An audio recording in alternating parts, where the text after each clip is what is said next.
Yeah. Cold shit.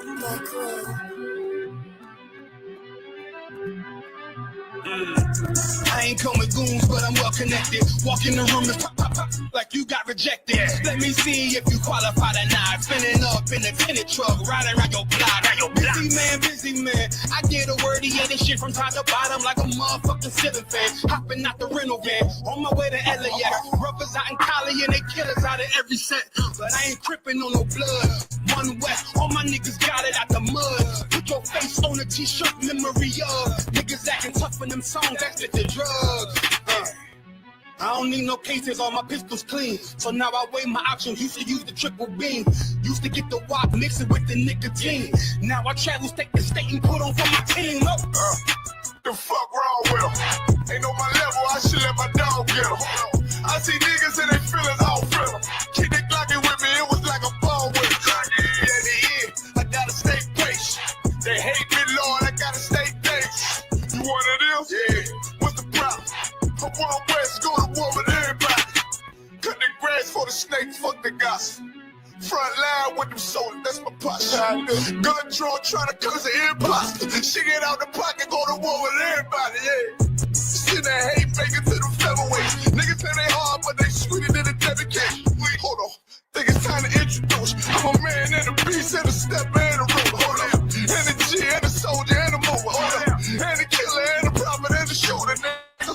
Trying to stay humble, my shit crazy. Cold leader, need the blue stripe, no brick baby. Can't be serious, you a funny boy, young fly. Look wrong, must be a dummy, I ain't gun shy. Fuck that little bitch, she a hook. Niggas swear he the go, bring him to the bush. The fuck wrong with him? Ain't on my level, I should let my dog get him. Niggas in their feelings, I don't feel them. Kid the Glocky with me, it was like a ball with it. Be at the end, gotta stay patient. They hate me, Lord, I gotta stay patient. You one of them? What's the problem? From one West, go to war with everybody. I'm from Philly, you get hot, you get your cold case. I'm one West, these brothers trying to set my soul straight. They done turned me to a prophet from a demon, and I'm locked in this shit and I ain't leaving. Never. Ski mask transform to war mode like I'm Voltron. Stand on my head and my chest from the most high. Put something tight around your neck like a bow tie. Got my niggas waiting charged up like they phone died. Red letter, drip clean, it looks so fly. Claim me riding, that's why I left his ass rolls out. He gon' die. Skyscraper to a nose dive. 9mm plus B, fuck a 4.5. The fuck wrong with him? Ain't on my level, I should let my dog get him. I see niggas and they feelings, I don't feel them. Keep it glocking with me, it was like a ball with it. Be at the end, I gotta stay patient. They hate me, Lord, I gotta stay patient. You one of them? Yeah. What's the problem? From one West, go to war with everybody.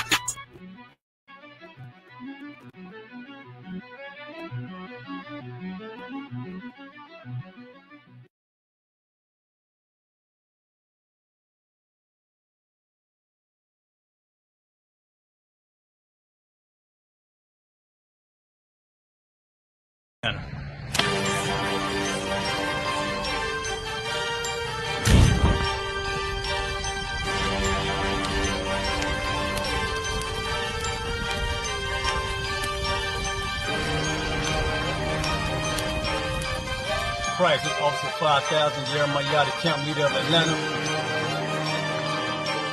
Passover 2025, starting April the 9th, we got the lamb slaughter. April the 10th, we got General Muhammad's flag. April the 11th, we got the black party that's gonna have the Hebrew graduation. April the 12th, in Atlanta, Georgia, the 56th annual Passover, the only Passover under Commander Junior YAHANNA. Our great and holy King has honored us for turning our lives from the darkness to the light, man. There's no greater gift you can receive than to wake up to the truth and then commit your life to saving your brothers, man. Looking in their eyes and seeing their faces and seeing what they've suffered and what they've gone through and seeing the end of it, man. It is a guaranteed seat in the kingdom of heaven, man. So in the name of our King Yahushua, we we dedicate us another Passover of brothers and sisters' lives being saved. April the 13th, we got the Feast of Unleavened Bread.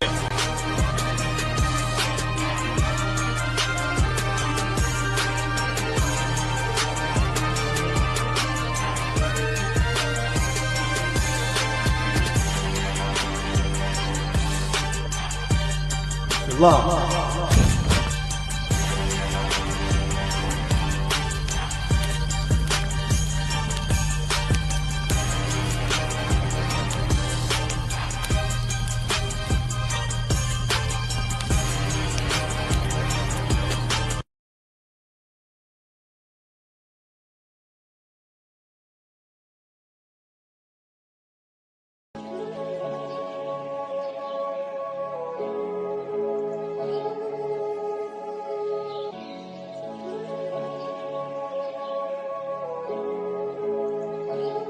Yo, purple with the sauce.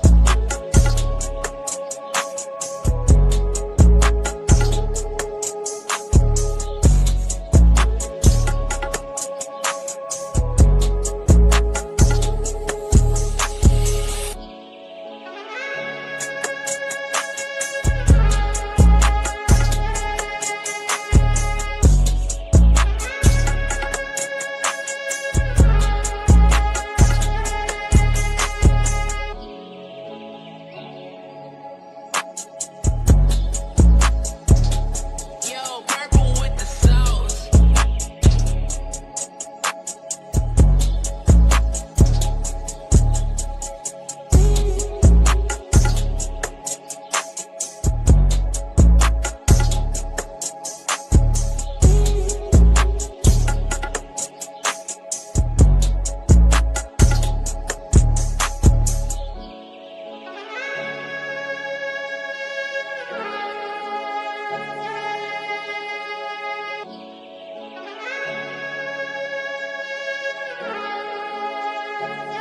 Yo, purple with the sauce.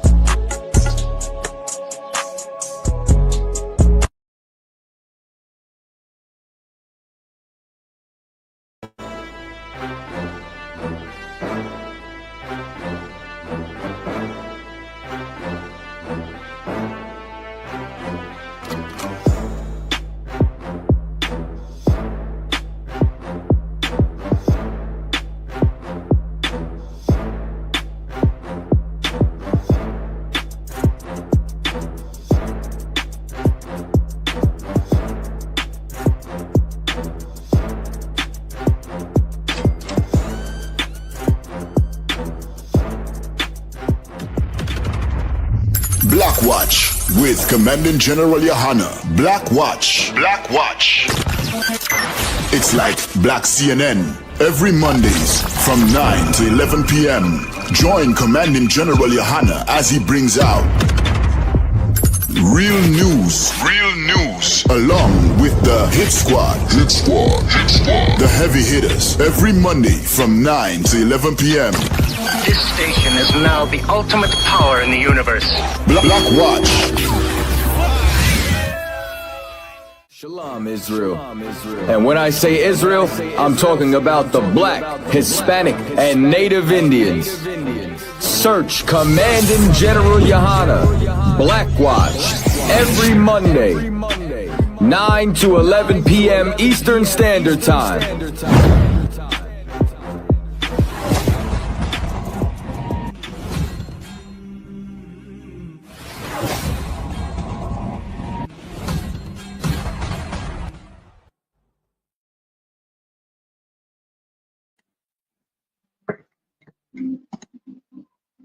All right, let's clap it up, man. Get the Most High hand. Shalom, Israel. We are the Israelite School of Universal and Practical Knowledge, started out at 1 West, 125th Street, Harlem, New York, where we are led by the amazing Commanding General YAHANNA. You understand? I'm priest and officer of 500, Yabakan Ban Yahawada, and today is Wednesday. So it's the Wednesday law class. This is the ISUPK Port Arthur / Beaumont Wednesday law class, man. Where we pretty much go into the law, statutes, and commandments You know what I'm saying? Coming from this Bible, or this book rather. You know what I'm saying? This is the 1611 King James Holy Bible, which is a black and brown man's book, man. This has the prophecies, the wisdom, the history, you know what I'm saying, the future, the knowledge, and then the law, statutes, and commandments, all for black and brown people, man. This is a family affair. This book is not for everybody. And that's what we get into today, man. We go into the law, statutes, and commandments from that book. You know what I'm saying? And when I say it's a family affair, who do I mean? I mean the Israelites. You know what I'm saying? The Christian pastor, your Christian church doesn't talk about the Israelites at all. But the Israelites are mentioned in this book over 1,000 times, from the front end to the back end. You know what I'm saying? The book is purely all about the Israelites. It's for the Israelites. And who are the Israelites? Blacks, Hispanics, and Native Americans, man. We are the Israelites of antiquity. You know what I'm saying? Salaki, I forgot to mention, you know what I'm saying, the ISUPK has been teaching the truth since 1969. You know what I'm saying? We are the home of the truth and always have been. And if you are not in the ISUPK, you are not in the truth. We are not affiliated with any other so-called Hebrew Israelite groups, man. You know what I'm saying? There's only one body, and that is One West. You know what I'm saying? If you're not part of the ISUPK, you are not in the truth. You know what I'm saying?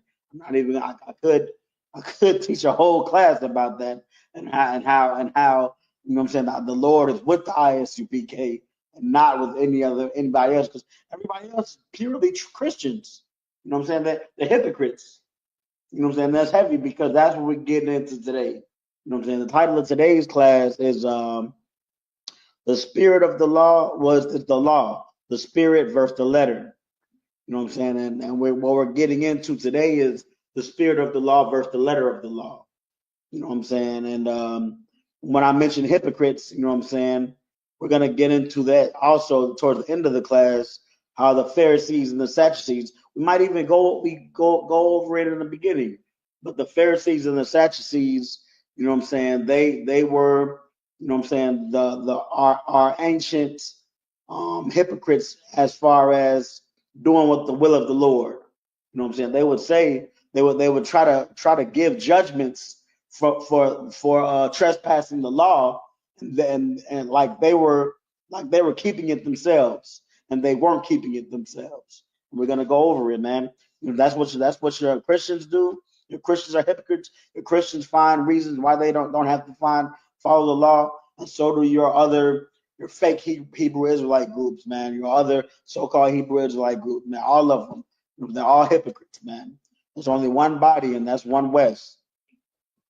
So yeah, we're gonna get into it, man. The spirit of the law versus the letter of the law. So before we get into it, man, I'm gonna use our Zondervan Bible Dictionary. This is part of our what my Adawan calls our Hebrew starter packet. You know what I'm saying? This is your must-have 3 books when you come into finding that you're an Israelite and you come into trying to do the will of the Lord. You know what I'm saying? Research your culture. You know what I'm saying? Study your heritage and your culture. You know what I'm saying? Knowing that you are God's chosen people and you want to learn about that, you need these 3 books in order to start your research. There's tons of books. You can find a book list at ISUPK.com, or you know what I'm saying, you can ask your camp leader, or you could call the numbers on the description and the video. You know what I'm saying? You can come in the class, you can put it on all black, and you'll definitely learn about the book list. But these 3 books is a must-have. So when you're starting off, what does it consist of? It consists of a 1611 King James Bible. You know what I'm saying? The 1611 King James is the most accurate of the Holy Bible. It takes a King James Apocrypha, because the Apocrypha were books that were found in the Dead Sea Scrolls that are part of the Old Testament that you don't find in your everyday average Bible. You know what I'm saying? So we need the full Bible, the Apocrypha, or the most full Bible that we have to date. And that's the Apocrypha and the 1611 King James Bible. That gives us the full King James Bible. And then we have this. You know what I'm saying? This is a Zondervan Compact Bible Dictionary. The big Zondervan will be even better, but the compact will do for most cases.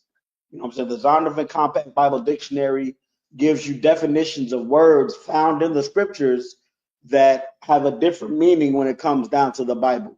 You know what I'm saying? Like the word virgin, you know what I'm saying? And today's time in 2025 in English, the word virgin means a man or woman that has never had sexual intercourse. But in the Bible, a virgin is a woman that is of marriageable age. You know, she could have even laid with a man and her man passed away. You know what I'm saying? And she's a widow now, but she's ready to be married again. That would make her a virgin. She's a woman of marriageable age. Men in the Bible were never considered virgins. So you can find things like that in this Bible dictionary. It gives you, you know what I'm saying, the biblical definition of words. So you can understand scriptures better. Yeah, with that, man, we're going to get into today's class. I'm going to start off by going in this dictionary and looking up the word judgment. Judgment. Because we have to know, have an understanding of what a judgment is before we start talking about the law and the spirit of the law and the letter of the law. All right.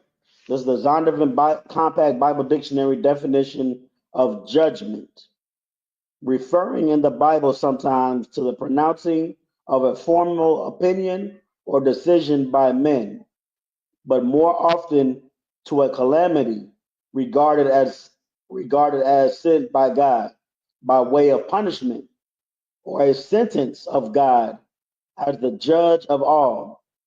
The history of Israel is the story of a succession of judgments upon enemies of God's people and upon his covenant nation when they flouted his will. Okay, then it starts getting into some, I want to say some Christian nonsense. Talking about the day of Jehovah, a day of punishment.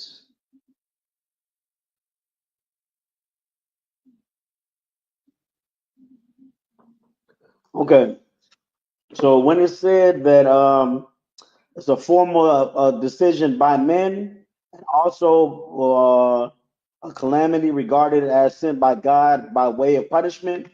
You know what I'm saying? That's I guess what we're gonna have to work with, because what I'm trying to reveal is that a judgment is the I want to say punishment, but sometimes it's definitely not. In most cases, it's a punishment. Yes. So I'm going to say punishment for transgression, not keeping the law of God. You know what I'm saying? You will be judged. You know what I'm saying? The Levites in the ancient times, in the days of old, the Levites were carried with the task of being the judges. You know what I'm saying? They would be the ones sentencing the judgments. You know what I'm saying? So today, you know what I'm saying, in America, we find ourselves with the laws, you know what I'm saying, the laws of America, you know what I'm saying, the Constitution or whatnot, or I don't know. But they got that from how we lived as a nation back then, you know what I'm saying. We had our laws that governed us, and if you know what I'm saying, transgressed against these laws, then you have to worry about man, you know what I'm saying, unaliving you or exiling you from the nation, which is pretty much the same as death. Because if you're by yourself in the wilderness, you're not going to survive, you know what I'm saying, or you're not going to make it far. And or the Most High, you know what I'm saying, dealing with you on his level. You know what I'm saying? He might deal with you on a level like where you're able to live, but live a life that's so what's the word I'm looking for? So difficult that you would wish that you were dead. You know what I'm saying? These are judgments. These are punishments from transgression. Transgression is, you know what I'm saying, breaking the law of God. So with that being said, the spirit of the law versus the letter of the law. So the letter of the law was, you know what I'm saying, in the days of the Old Testament, where we had the law, we had the law of Moses, you know what I'm saying, and we had to follow that. And some laws, you know what I'm saying, if you were found transgressing, then you would be stoned to death. You know what I'm saying? You would be unalived by the congregation. You know what I'm saying? A lot of laws were punishable by death. Some laws were punishable by exile. Other laws punishable by whatever, you know what I'm saying, whatever the Levites would say, like I said earlier. But pretty much, you know what I'm saying, like judging people was the thing. People tried to evade the law by, you know what I'm saying, by doing certain things like sacrificing birds and animals and whatnot to the Most High, saying, "Oh, I sacrificed my dove." You know what I'm saying? So I'm able to do such and such. You know what I'm saying? Even though the law says not to. The letter of the law said, since they did it that way, they will be excused from the punishment. Well, when Christ came on the scene, Christ not only did away with sacrifices, but he also brought the spirit of the law. You know what I'm saying? So the spirit of the law is when we're keeping the law and keeping in mind why the law was created in the first place. Because Christ said, you know what I'm saying, all of the 613 laws, these two great laws hang upon all the laws. One, loving the Most High with all your heart, mind, it's like all your heart and soul, and you know what I'm saying, all your mind, heart, and soul. It's like, for paraphrasing, but that's number one. And two, loving your brother and treating him as you would want to be treated yourself. You know what I'm saying? I'm paraphrasing, but that's what hangs upon all the 613 laws. You know what I'm saying? Loving and serving the Lord and brotherhood. You know what I'm saying? So when we know that, all of the laws are pretty much loving the Lord and brotherhood. You know what I'm saying? So the spirit of the law, you know what I'm saying? If I'm doing something, if I'm trying to keep the law, but I'm not worried about brotherhood, then I don't have the spirit of the law inside me. That's what we're gonna go over to today, man.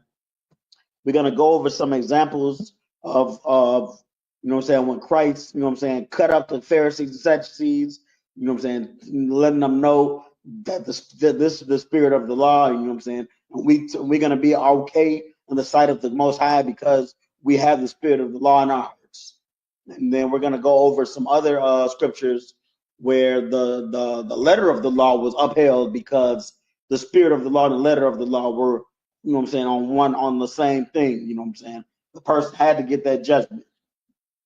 So I'm gonna start off with the we're gonna go to Mark. I'm gonna pull it up on the screen. You know what I'm saying? We got our screen joint with the technological advancements. It's lucky.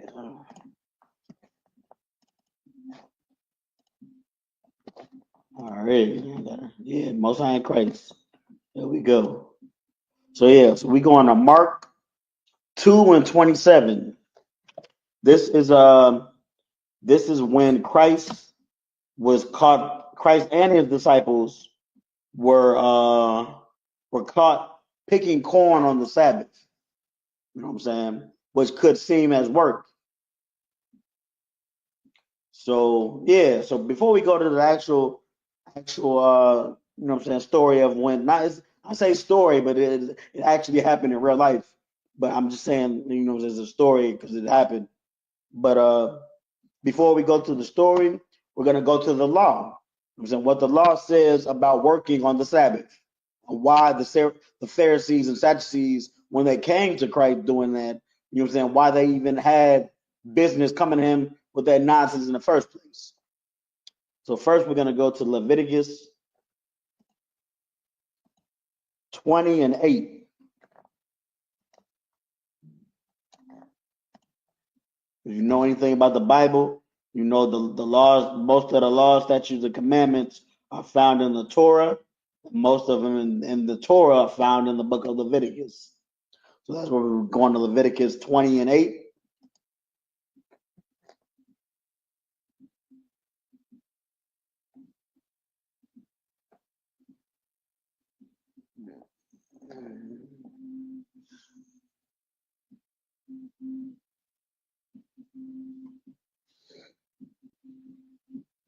It looks like I made a mistake.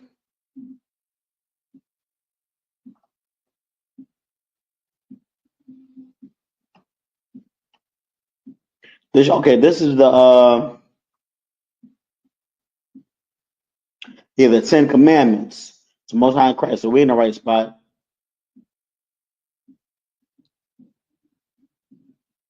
This isn't the 10 Commandments. That's where I want to go to. The 10 Commandments. I think that's 20 and 11. I don't know how I got here.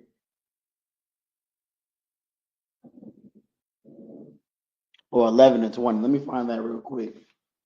It's like Israel and messed up on the notes.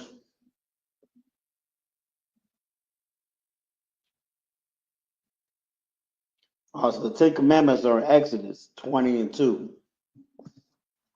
So we're about to go to 20 and 2. Exodus. Still in the Torah, but towards the end of the Torah. Exodus 20 and 2.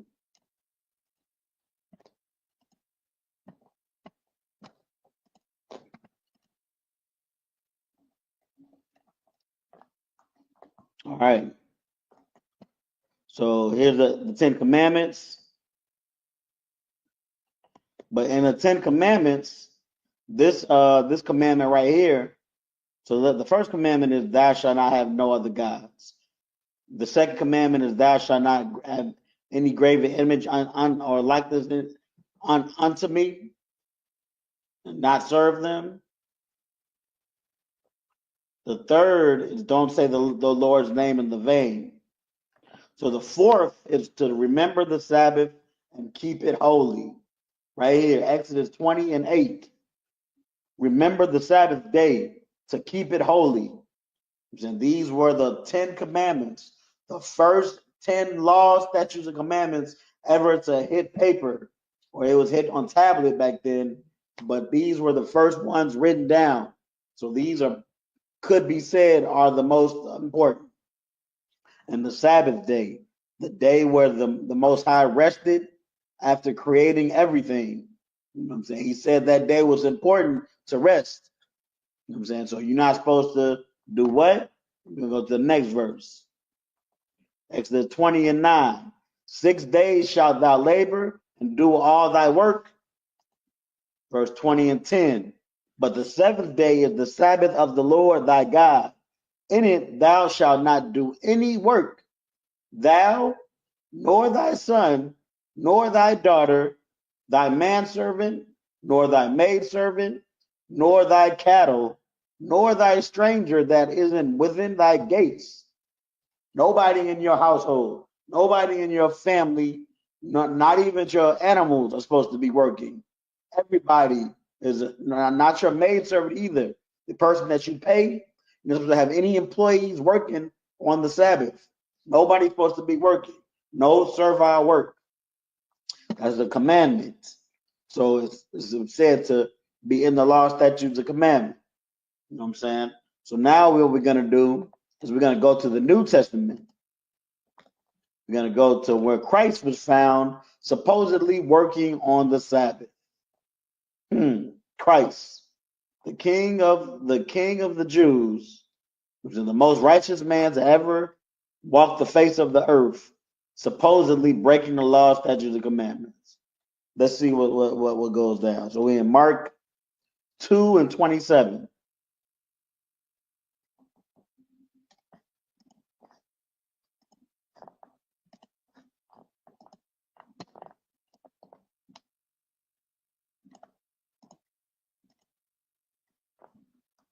All right.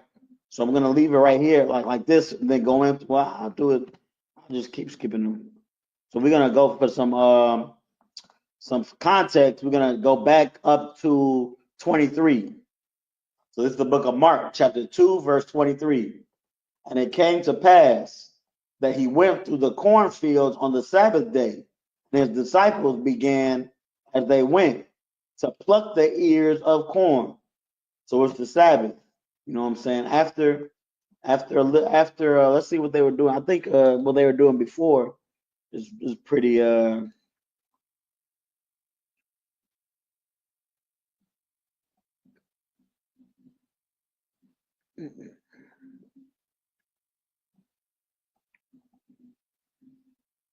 well, you know what I'm saying? It says this not story, but this event rather was brought up in different books of the I forgot what it's called, but the people in the New Testament, the disciples and their books, you know what I'm saying, on their not relationship, but you know what I'm saying, on their journey with Christ, on their walk, on their time spent with Christ.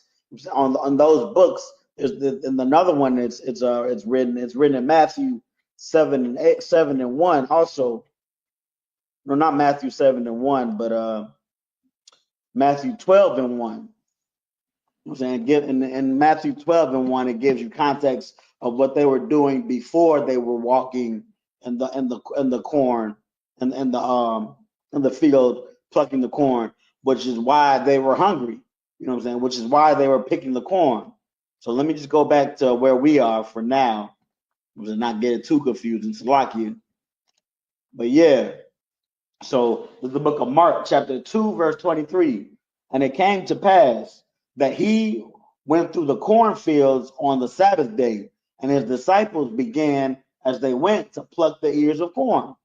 Okay. So they start plucking the ears of corn on the Sabbath. What is plucking corn? You know what I'm saying? It's work. We pluck corn when we want to have a basket full of corn to either sell or to either eat for the week. You know what I'm saying? Just like cutting wood. We cut wood so we have firewood to burn for the week or to sell. You know what I'm saying? It's work. It's servile work. Or could be considered servile work. But let's see what happens. Mark 2:24. And the Pharisees said unto him, Behold, why do they on the Sabbath day that which is not lawful? So, like, we have to understand, like I said, what I said at the beginning of the class. So judgment is you know what I'm saying, punishing somebody for not keeping the law. So that's the Pharisees and the Sadducees.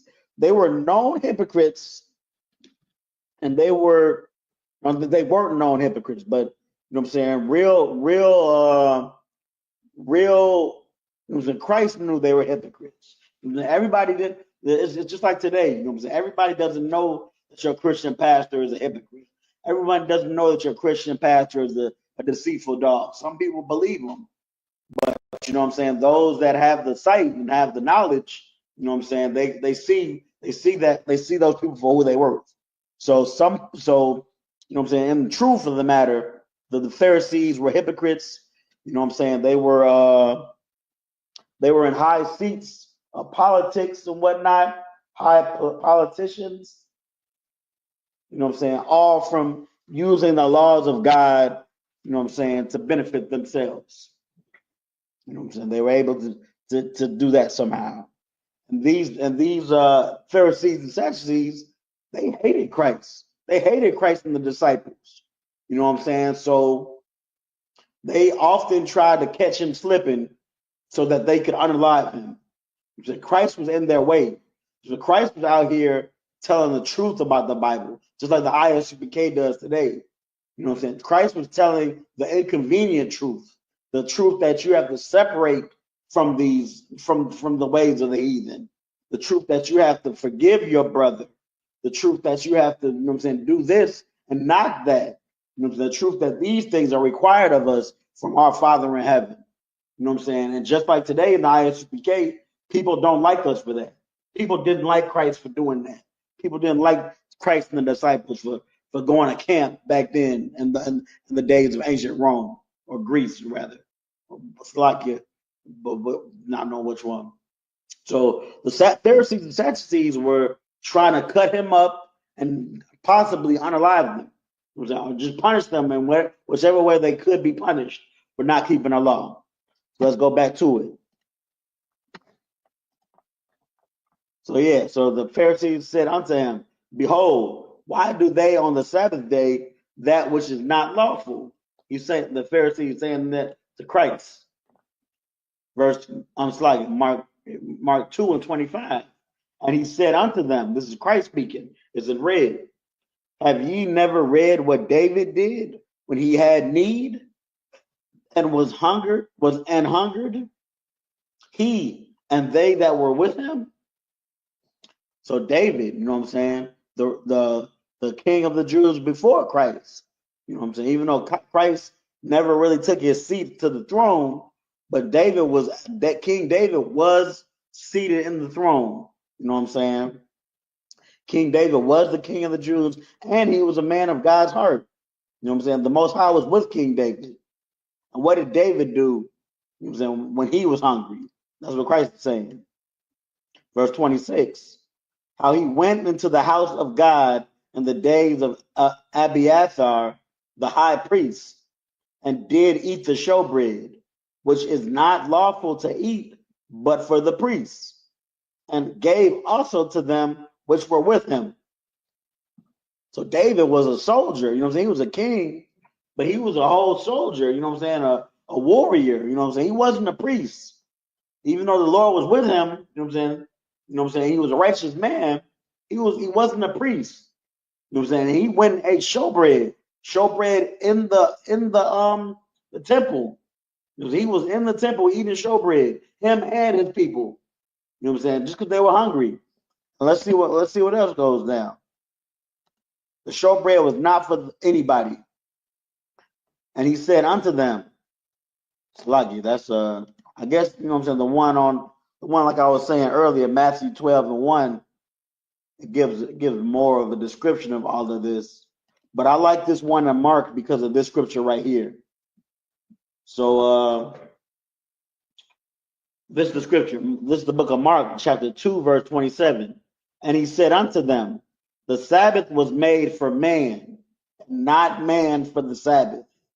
You know what I'm saying? That breakdown right there, that breakdown is giving the spirit of the law. The spirit of the law that we just read, you know what I'm saying, in Leviticus, not Leviticus, but it was Exodus, in Exodus 20 and something, 28, I believe. You know, this is the spirit of law of the law for that first the one of those 10 commandments. The Sabbath was made for man, not man for the Sabbath. If you're stuck on an elevator and you're trying to get to your family, and it's the Sabbath, pressing that button is not going to make the Most High angry. I know that sounds stupid, but that's what your small heads do. That's the interpretation of the scriptures that the Esau has, because they think that they're God's chosen people. And what do the fake Israelites have? The fake Israelites don't turn on the microwave. They don't want to microwave any noodles or any pot pies or anything on the Sabbath, because that's making that's work. That's servile work. You know what I'm saying? That they don't understand this right here. The Sabbath was made for man and not man for the Sabbath. That's the spirit of the law, man. Already. So now we're going to go into another event about the spirit of the law versus the letter of the law. We're going to go into when the adulteress and Christ were, when Christ pretty much let the adulteress go. This is a well-known one as well. But let's go to it. Break it down. So we're going to go first we're going to go to the letter of the law. It was adultery. So this adultery is found in Leviticus 20 and 10.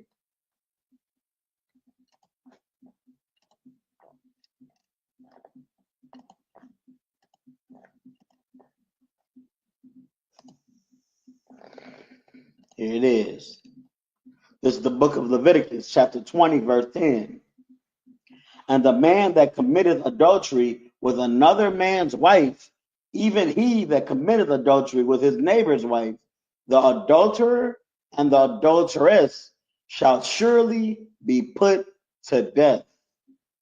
So if a man has a wife, a man can have another wife if he wants, if that wife has never been married. But if that man gets another wife and that other wife has already had a man, then that man that took the new wife and the new wife will both be put to death. You know what I'm saying? A man can't sleep with another man's wife. That's pretty much the spirit of the law.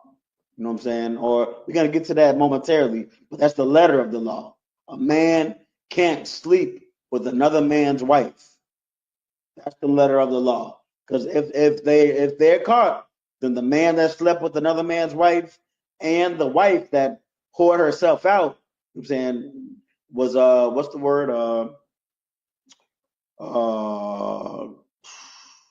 You know when you're cheating on your, I forget the word. Damn. Yeah, pretty much. You know what I'm saying. You slipping out, you sneaking out on your husband. You know what I'm saying. The woman that snuck out on her husband and the man that laid with that woman, they are both punishable by death. So let's go to the event when Christ came up upon. Well, he didn't come upon, but the Pharisees and the Sadducees came to Christ, and they said they found a woman that was an adulteress. And we're going to John 8 and 7.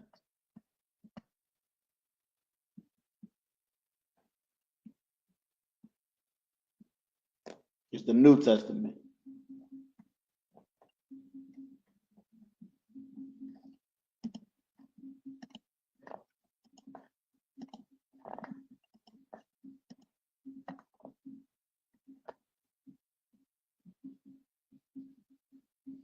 All right, so I'm gonna leave it here for, or nah, I'm gonna so I'm gonna start at John 8 and 1. This is the book of John, chapter 8, verse 1. Yahushua went unto the Mount of Olives. Verse 2. And early in the morning he came again into the temple, and all the people came unto him, and he sat down, and he taught them. Verse 3. And the scribes and Pharisees brought unto him a woman taken in adultery, and when they had set her in the midst, okay. So the Pharisees and Sadducees found a woman in the act. They're gonna say they caught her in the act. Let's keep going. Verse 4. They say unto him, Master, this woman was taken in adultery, the very act. Verse 5. Now Moses in the law commanded us that such should be stoned. But what sayest thou? You know what I'm saying? They wanted to get Christ caught up. You know, like I said, the Christ was in the way of the Pharisees and the Sadducees. You know what I'm saying? You know what I'm saying? He was stopping their progress. The same way, you know what I'm saying, Commandant General YAHANNA and his men stopped the progress of T.D. Jakes, stopped the progress of what's the Joel Epstein, stopped the progress of and we got all these people trying to come cut us up, like Vocab Malone or whatever. You know what I'm saying? We got Vocab Malone trying to cut us up. We got these people in their little what's the things their little podcasts. You know what I'm saying? Joke, like talking about our doctrine and what we believe in, joking at it. You know what I'm saying? They trying to make what we say or what the scriptures say is false, so that they can continue to mingle with the oppressor and make money off their brother. You know what I'm saying? Live in deliciousness. That's what I mean to say. So they can continue to have with the things of this world that they see beneficial to them. You know what I'm saying? They don't care about their brother. They don't care about the Most High. They care about themselves. And the ISUPK is in their way, just like Christ was in the way of the Pharisees and the Sadducees. So that's why they came to Christ with the woman that was an adulteress. They said, "What sayeth you?" You know what I'm saying? What does it say? Now Moses, verse 5. Now Moses and the law command us that such should be sown. But what saith you? They wanted to get Christ and the woman. That's what they wanted to do. But let's see what Christ has to say. This is the book of John, chapter 8, verse 6. This they said, tempting him, they that might have to accuse him. But Yahweh stooped down and with his finger wrote on the ground as though he had not heard them. So before, you know what I'm saying, they barged into his temple, you know what I'm saying, with all this BS, you know what I'm saying? And Christ is pretty much ignoring them. He's trying to ignore them and their BS. But let's see what he cuts them. Let's go. Verse 7. So when they continued asking him, he lifted up himself and said unto them, he that is without sin among you, let him first cast a stone at her. So he pretty much said, yeah, that is what the law of Moses says. The law of Moses says you can stone her. So also, you know what I'm saying, the law of Moses says you have to be keeping the law of Moses. So all of you all that are keeping the law of Moses, go ahead, do what the law of Moses says and throw a stone at her. The first one that is without sin, be the first one. Whatever one of you is without sin, y'all be the first one to throw a stone at her. And then everybody's going to stone her, and then she's going to be put to death just like you wanted. That's what Christ said. Then what happened?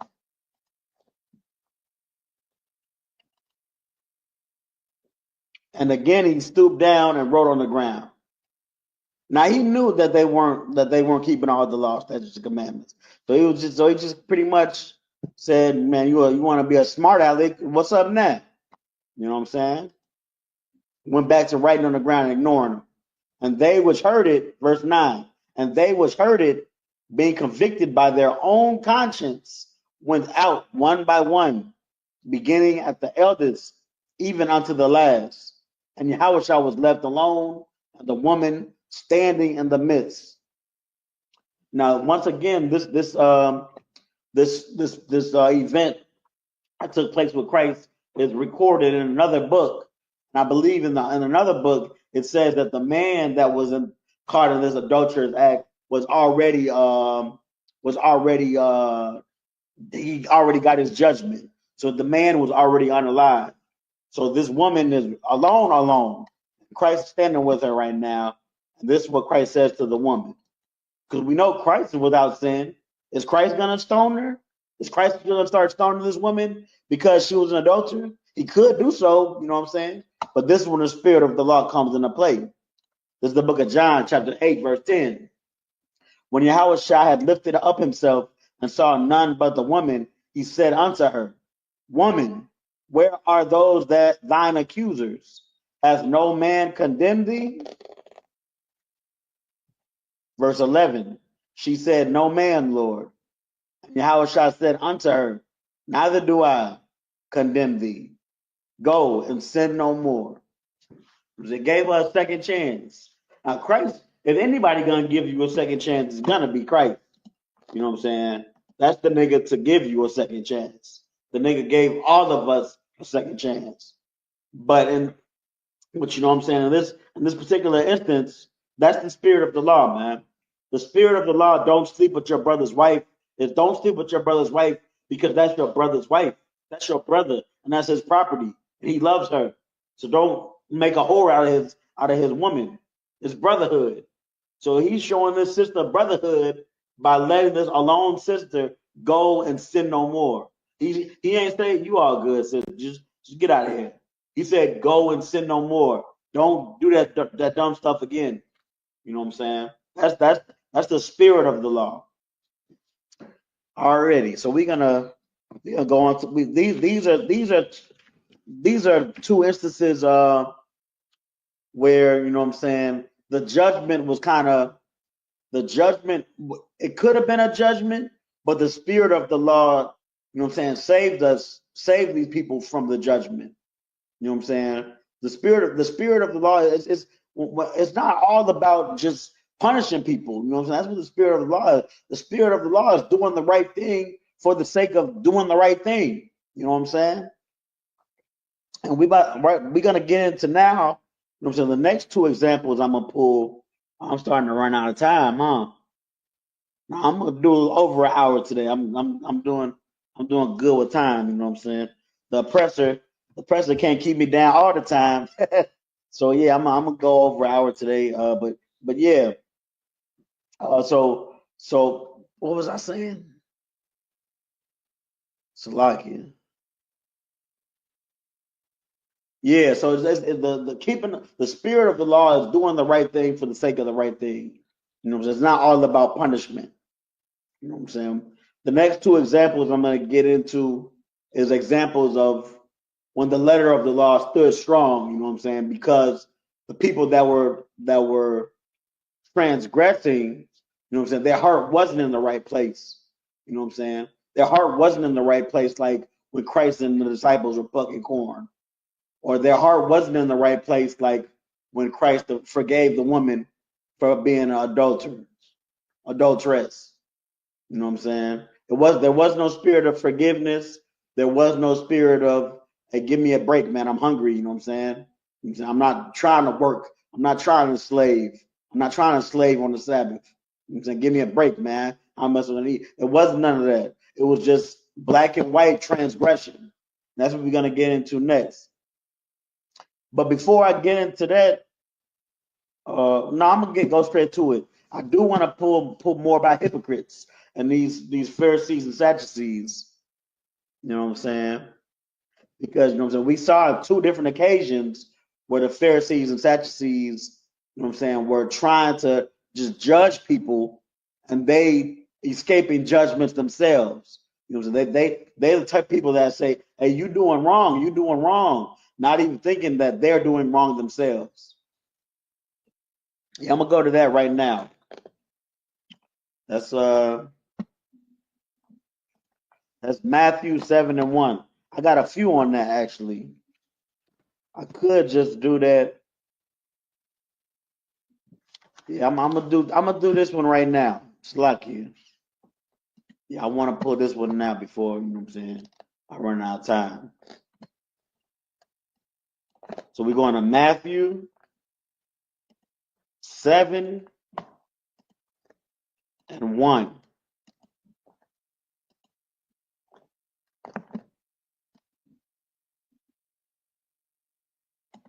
All right, we're gonna read all the way down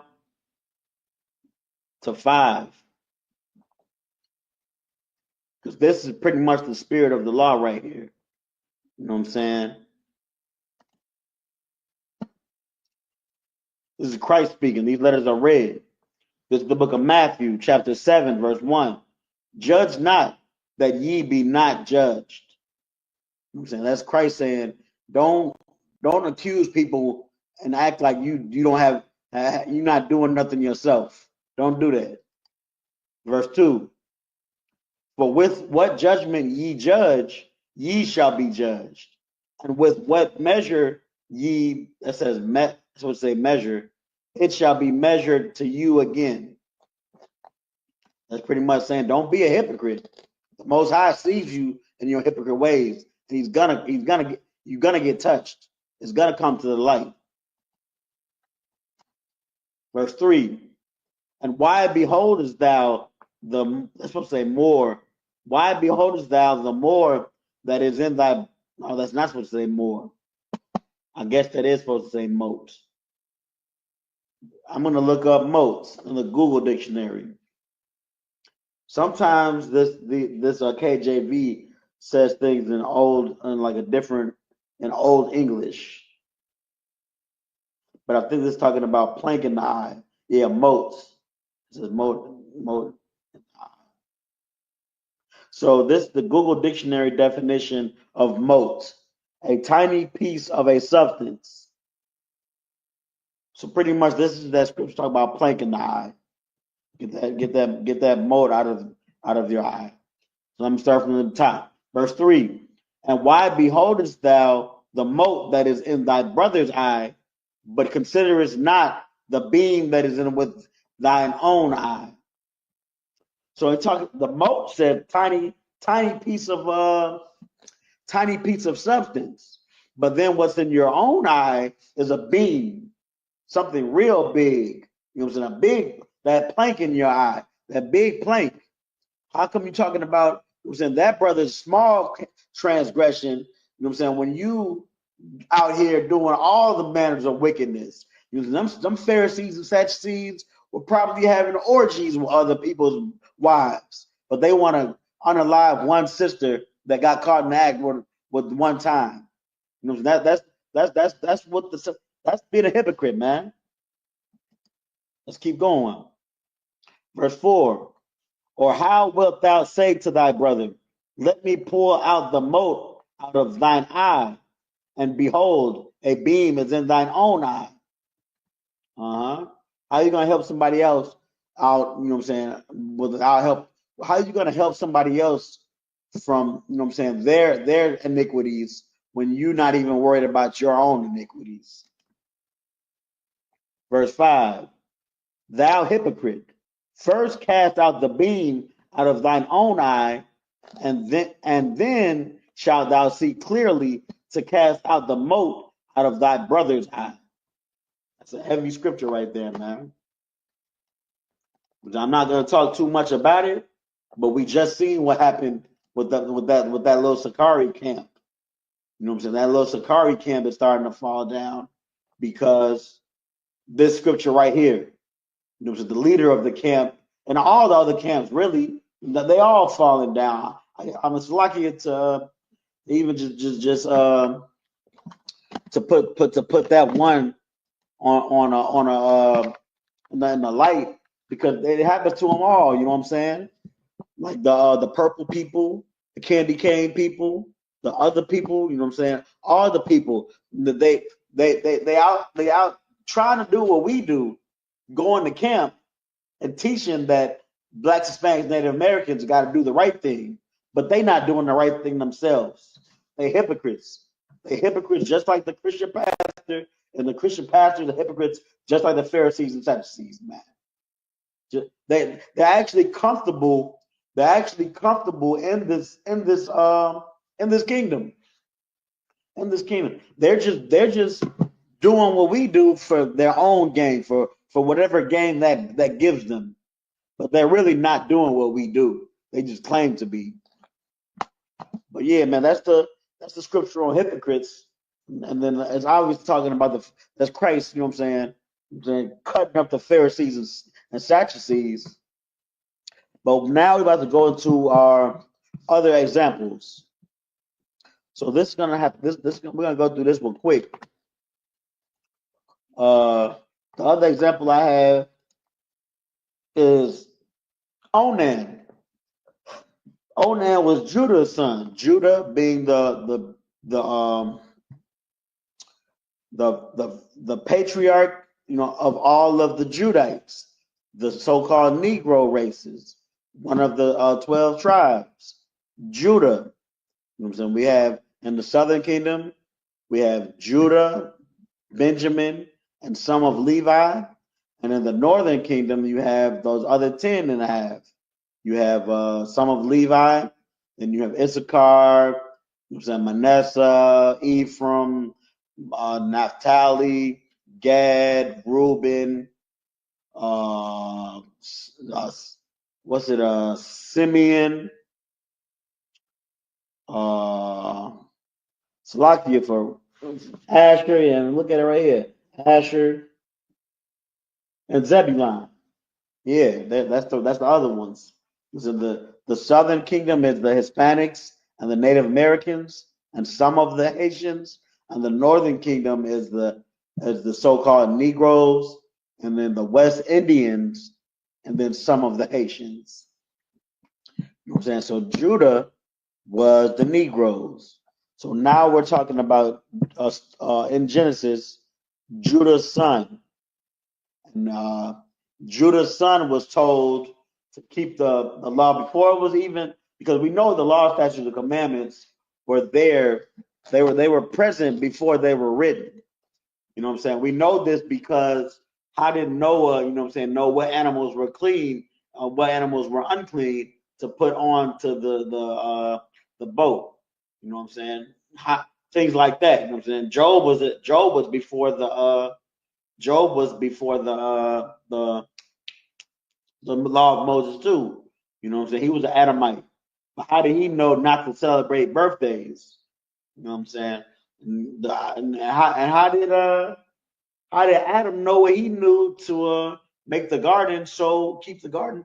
The law, statutes, commandments was the knowledge that the Most High gave to these brothers in order that they could prosper above everybody else, because the Lord was with them and not with everybody else. So with that being said, you know what I'm saying, Judah, the man Judah, you know what I'm saying, the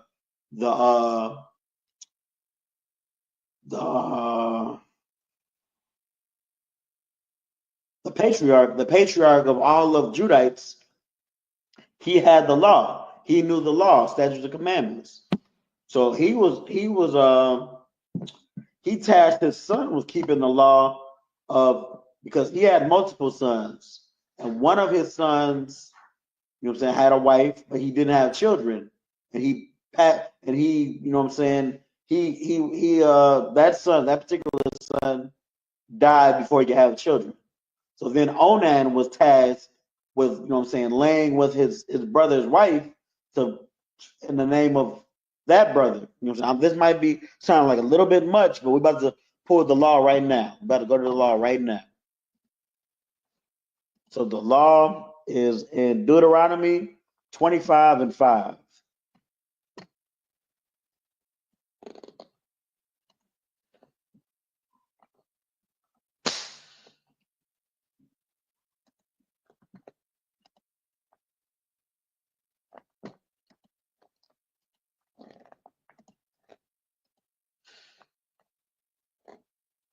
All right.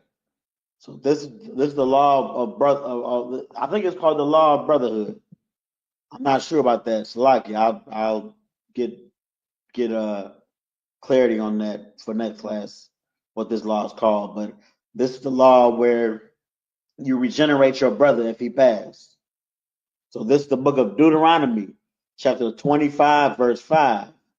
If brethren dwell together, and one of them die and have no child, the wife of the dead shall not marry without unto a stranger. Her husband's brother shall go in unto her, and take her to him to wife, and perform the duty of an husband's brother unto her. So this, let me go to the next verse. Yeah, there's more. So it's lucky.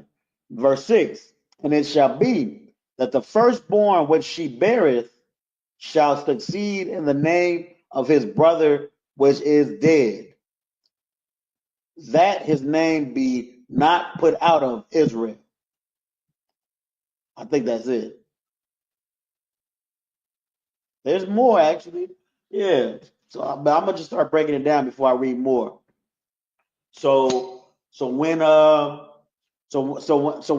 your brother passes and he has not had children, you know what I'm saying, it's your duty of that brother to take your brother's widowed wife and make her your wife, and then do the duty of a husband, which means lay with her. And then the firstborn man will be named after the dead brother. You know what I'm saying? Not only to tribute to, you know what I'm saying, your brother, and you know what I'm saying, pay respects to him, but to bring him back in spirit with the name, and you know what I'm saying, regenerative purposes, because you know what I'm saying, we regenerate through our seed, and that brother never had a seed, so he's gonna come back through your seed down the line. Also, you know what I'm saying, having a big sisters today don't really see this, but in the days of the Old Testament, sisters knew the value of a husband. You know what I'm saying? A husband was protection. You know what I'm saying? So who better to protect your brother's wife than you? You know what I'm saying? It's showing your brother respect and love that is passed on many different levels. You know what I'm saying? Taking care of his wife as he in his absence, and respecting you and your name, and trying to bring you back onto the earth. You know what I'm saying? Let's go back to the scriptures. Deuteronomy 25:7. And if the man like not to take his brother's wife, then let his brother's wife go up to the gate unto the elders, and say, my husband's brother refuseth to raise up unto his brother's name in Israel, he will not perform the duty of his husband's brother. Pretty much this is saying, if the brother refused,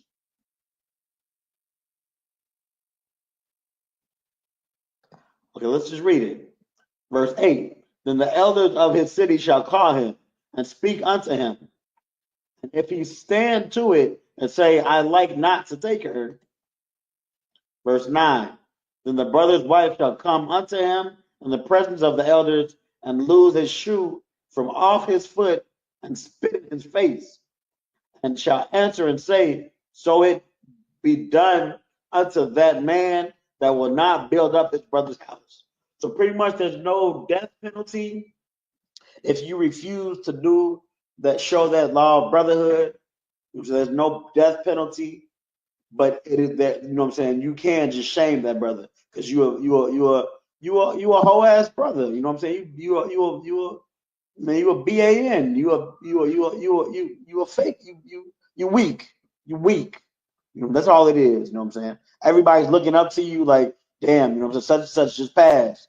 You know what I'm saying? Well, that was bad already, but now, you know what I'm saying, we have to deal with these things, and you're not even going to step up to the plate and hold your brother down, do the law of brotherhood. Yo, I'm gonna take your shoe off and spit in your face. That's what it's talking about. So that's the law of brotherhood, man.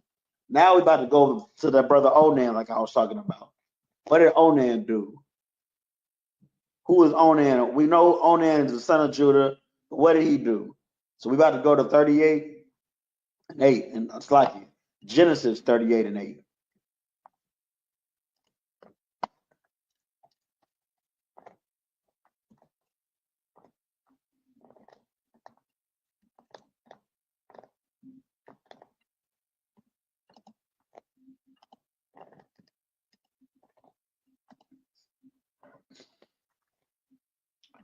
All right, I'm gonna start at Genesis 38:1. All right, this is the book of Genesis 38:1. And it came to pass that at that time that Judah went down from his brethren and turned in a certain Adulamite whose name was Hira. That's Judah, wife and the sister Hira. I don't think she was a sister. It says she was Adulamite might not be a heathen. I think Adulamite is somebody, a tribe that followed the law of Abraham or the ways of Abraham. But I find that by next class also. Adulamite might not be a heathen. It might be a heathen. We're not sure. I think it was just somebody in that region. But Judah, that was Judah's wife. You know what I'm saying? Adulamite by the name of Hira. Verse 2. And Judah saw there a daughter of a certain Canaanite whose name was Shua, and he took her and went in unto her. Now, a Canaanite is a heathen. So Judah took a Canaanite and went into her. So he has two wives. Now, this is the wife of the Canaanite. And she conceived and bare a son. And he called his name So just because, you know what I'm saying, the woman was a Canaanite, that doesn't mean that this son, was not an Israelite. Was definitely an Israelite because of his father. His father was an Israelite. Verse 4, and she conceived again and bare a son, and she called his name Onan. So Onan was the second son of Judah with the Canaanite. Verse 5, and she yet again conceived and bare a son, and called his name Shelah, and he was at Shazib when she bare him. So she had three sons, Shelah, Onan, and Verse 6, and Judah took a wife for his firstborn, whose name was Tamar. So Judah got a wife for the firstborn whose name was Tamar. And Judah's firstborn, was wicked in the sight of the Lord, and the Lord slew him. So it doesn't say what was doing that was wicked, but he did something that was wicked, and the Lord slew him for that. That's a judgment from the Lord. The Lord does what he wants to do, and the Lord saw he needed to do that because he was doing something wicked, so was taken out of the game. But he had the wife Tamar, though, right? So let's keep going. Verse 8, and Judah said unto Onan, go in unto thy brother's wife, and marry her, and raise up seed to thy brother. Pretty much that law that we were talking about, the law of brotherhood. So Onan was duty with, he was tasked with the duty of, you know what I'm saying, respecting his brother, you know what I'm saying, taking his brother's wife, protecting his brother's wife, laying with her, making that firstborn, giving the name of his brother to that firstborn. You know what I'm saying, and down the line, you know what I'm saying, getting that brother reincarnated. That was Onan's task, right? So let's see what Onan does. Verse 9, and Onan knew that the seed should not be his, and it came to pass when he went in unto his brother's wife that he spilled it on the ground, lest that he should give seed to his brother. So Onan slept with his brother's wife, but spilled the seed on the ground. You know what I'm saying? That was pretty much the utmost of disrespect to that dead brother. You know what I'm saying? The brother was wicked, but it's not, he already got his judgment. It's not your decision to not, you know what I'm saying, bring the brother back. You know what I'm saying? Bring the brother back to regeneration. You know, so what Onan did was kind of some whole brother stuff, or some BAN stuff. Let's see what happens to Onan. Verse 10, and the thing which he did displeased the Lord, wherefore he slew him also. Direct judgment from the Lord once again, man. You're saying he wasn't in the spirit of him. Onan, you know what I'm saying, not giving that seed to his wife, you know what I'm saying, to make that baby. He wasn't in the spirit. His heart wasn't in the right place. You know what I'm saying, he was neglecting the spirit of the law and the letter of the law. So the Lord dealt with him. The Lord didn't have. He could have kept his life. You know what I'm saying? He still could have been alive. Because remember, the law says all you gotta do is shame that brother.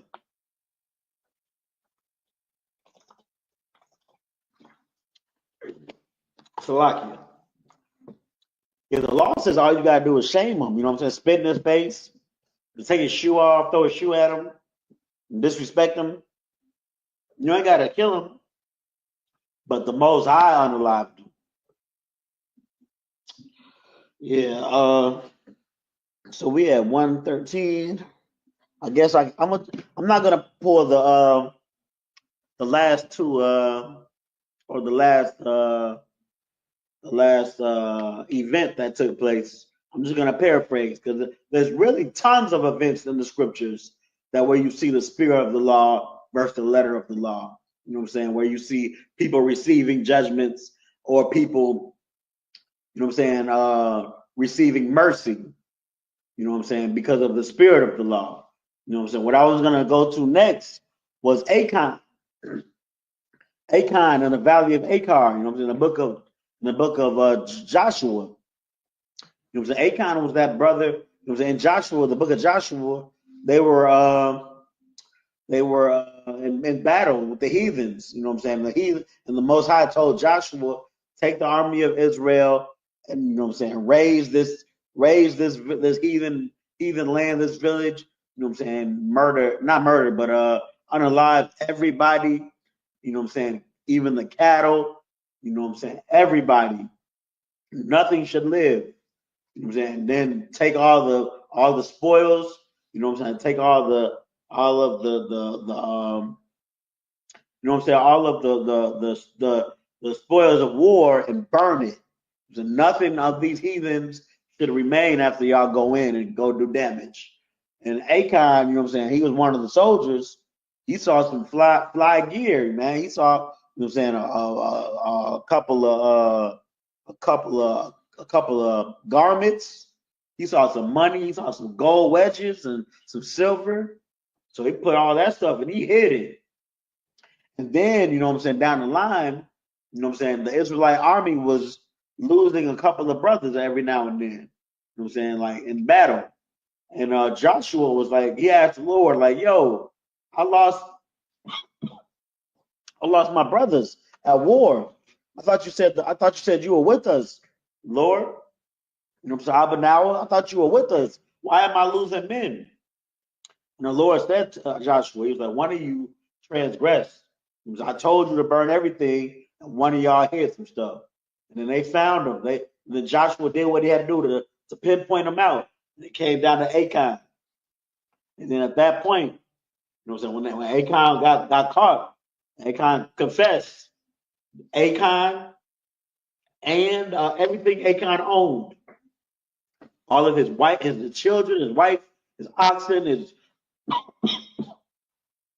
sheep, his cattle, everything he owned got put in the middle of the valley of Achan, a big valley with all of Israel around him. And they stoned him and everything he owned to death. They stoned him. They unalived him and everything he owned, his family and all of his possessions. You know what I'm saying? Because of his transgression. His transgression was costing Israel. That's really the spirit of the law right there. You know what I'm saying? Is your transgression costing everybody else? Or is it just costing yourself? And can you learn from it if you receive mercy? Because that's not quite the spirit of the law, but things like that measure into the spirit of the law versus the letter of the law. The letter of the law being, this is what you do it. If you don't do it, you got to get punished. You know what I'm saying? Punished either from man or from the Most High. So there are other things, and that was a direct order from the Most High. You know what I'm saying? So he had to be punished in that situation. The Most High said not to do that, and he did it. Another instance would be when I think not Noah, Jonah and the whale. You know, the Most High told Jonah to do something. Jonah tried to refuse and not do it. You know what I'm saying? He got swallowed up by a whale. He could have been unalive, but he learned, hey, I can't. I'm gonna go through with it. I'm not gonna cower out. I know death is the only other option. The Most High showed him mercy. Another instance would be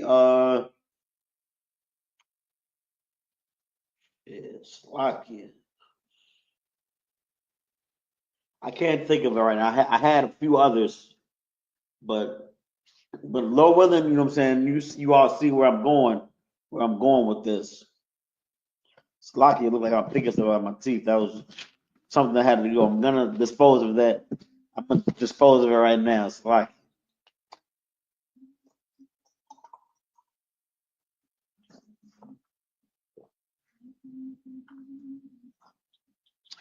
So I'm gonna pull one last scripture.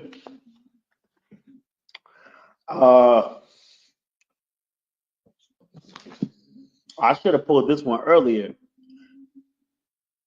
but this one is going to talk about the spirit of the law as well. You know what I'm saying? Why the law is given rather than the law itself. And we're going back to the concept of adultery. So this is the last scripture I'm going to pull. It's Matthew 5:27.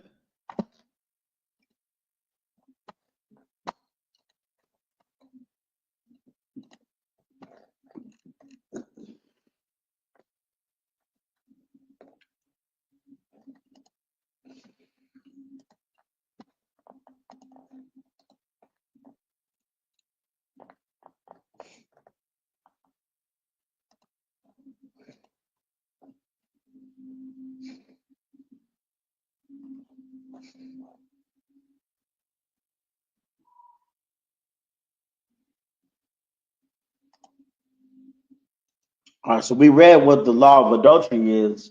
You know what I'm saying? If a man sleeps with another man's woman, that man and that woman committed adultery and should be both put to death. But this is Christ, you know what I'm saying, giving a new look on adultery. We're going to read it. It's the book of Matthew, chapter 5, verse 27. Ye have heard that it was said by them. Oh, shit.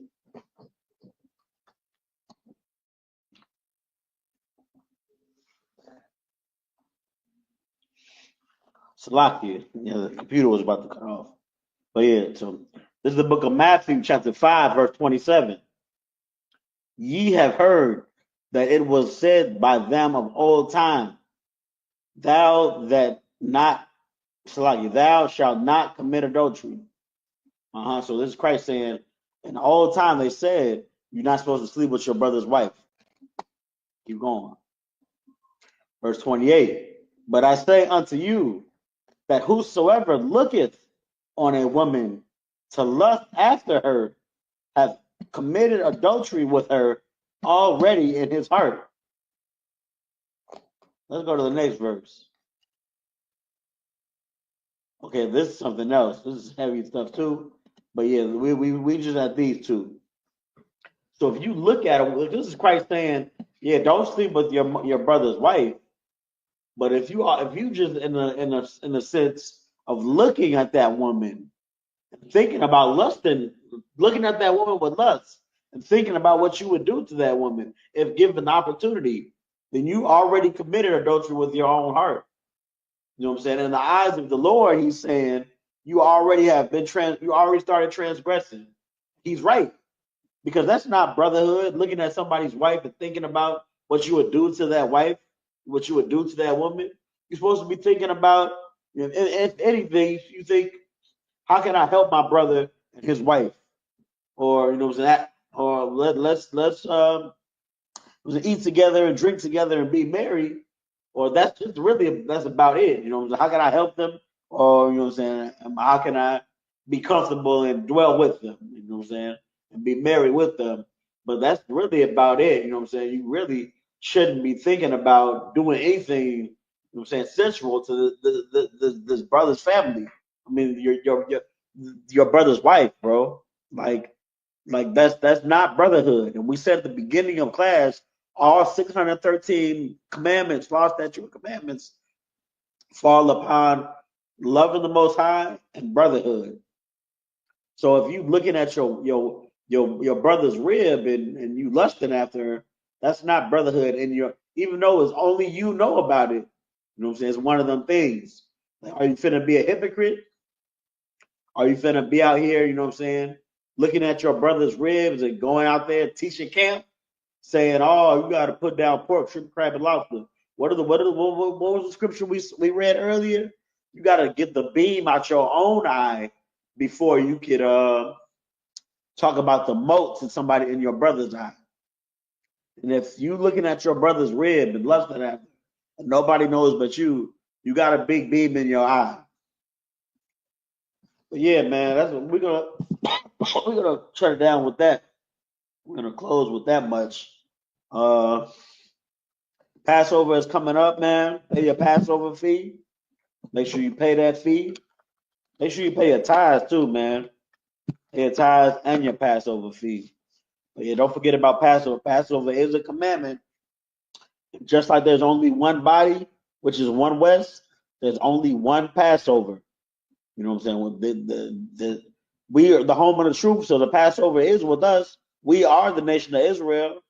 You know what I'm saying? Or the representatives of the nation of Israel, at least. You know what I'm saying? There was only one Passover in the days of Christ, right? There's only one Passover then. So why would there be multiple Passovers now? You know what I'm saying? Don't make sense, man. So pay your Passover fee, $200 per adult. An adult is 17 or over. I'm gonna get into these security announcements. Give me 1 second, Baba Kashai.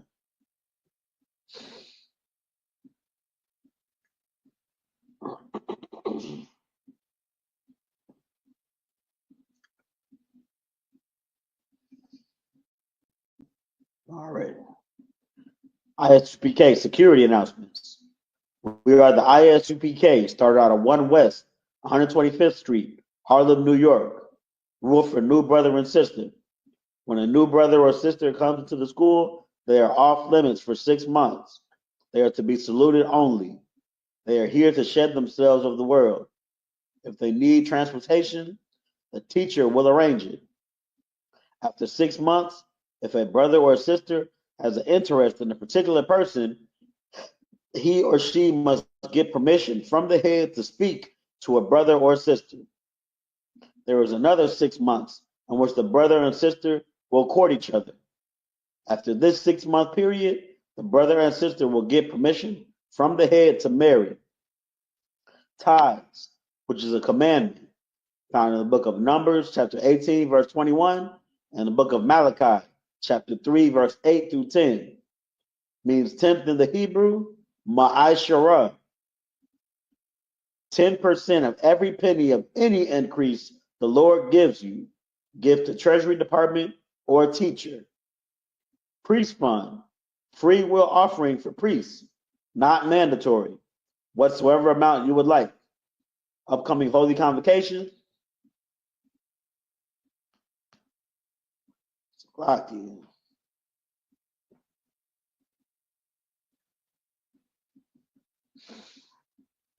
Purim, 14th day and the 15th day of the 12th month. Purim is actually tomorrow and the day after, which is the 13th of March, Thursday the 13th of March, and Friday the 14th of March, 2025. It can be found in the book of Esther, chapter 9, verse 20 through 31. So contact your camp leader. I'm saying find out where you're celebrating Purim so you can celebrate with your brothers and sisters, man. I'm saying learn about your culture and celebrate your culture the way the Most High wants you to. I'm saying you can definitely call the number on the description if you want to come and celebrate Purim with your family. You know what I'm saying? Coming into the realization of who you are and what you're supposed to celebrate and what you're not supposed to celebrate. I'm saying give the Adawanium a call. If anyone wants to be a trooper in the school, start wearing black, all black, boots, shirt, pants, headband, or scarf. And that concludes security announcements. And with that, I'm going to say Imadium, which means to stand. We're going to give a courtesy salute to the brothers and then to the sisters. Men of Israel, Imadium Shabbat, Imadium, Barak, Yahweh Ba'Shem Yahweh Shah Barakatah, Yadim Matah, Sar, turn to the sisters. Men of Israel, we're going to courtesy salute to the sisters. Men of Israel, Imadium Shabbat, Imadium, Barak, Yahweh Shemar Latan Ba'Hashem Yahweh Shah, Yadim Matah. Class dismissed.